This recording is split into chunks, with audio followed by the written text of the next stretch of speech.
ច្រើនម៉ែ អីគេនឹងឆានម៉េអីគេនឹងចូលរួមកម្មវិធី AUPP បំណង Educational Roadshow ដើម្បីស្វែងយល់អំពីកម្មវិធីសិក្សាជីវិតនៅសាកលវិទ្យាល័យឱកាសអាហារូបករណ៍និងរបៀបដែល AUPP អាចជួយអ្នកឈានទៅរកអនាគតដ៏ភ្លឺស្វាងថ្ងៃទី10ខែមិថុនានៅខេត្តបន្ទាយមានជ័យនៅសន្តាគារ The White Palace Hotel and Resort ចាប់បាត់ហើយថ្ងៃទី10គ្នាបាននៅបន្ទាយមានជ័យផងហ្នឹងគ្នាត្រូវតែលេងលោកយាយនៅបាត់ដំបងហ៎អត់អីទេសាលាក៏គេធ្វើនៅបាត់ដំបងដែរនៅថ្ងៃទី8ខែមិថុនានៅសាមហាស្រុកសឹងសង្កែ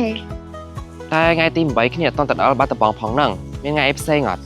មានថ្ងៃចុងក្រោយមួយទៀតគឺនៅខេត្តកំពង់ចាមនៅថ្ងៃទី12ខែមិថុនានៅសន្តាគារ LBN Asian Hotel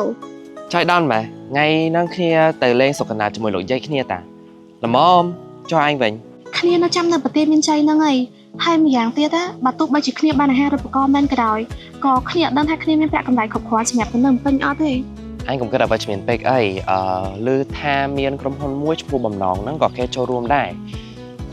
ក្រុមហ៊ុនហ្នឹងផ្ដល់កន្លែងស្នាក់នៅចិត្តសាកលវិទ្យាល័យឲ្យនិស្សិតដោយតម្លៃសមរម្យហើយក៏គេមានភ្នាក់ងារជួយយើងក្នុងការអប់រំនិងអាជីពយើងដែរលយម៉ែតំណងហ៎អញ្ចឹងពេលយើងប្រឡំបាក់ដប់ចប់យើងជួបគ្នានៅ AUPP អូខេ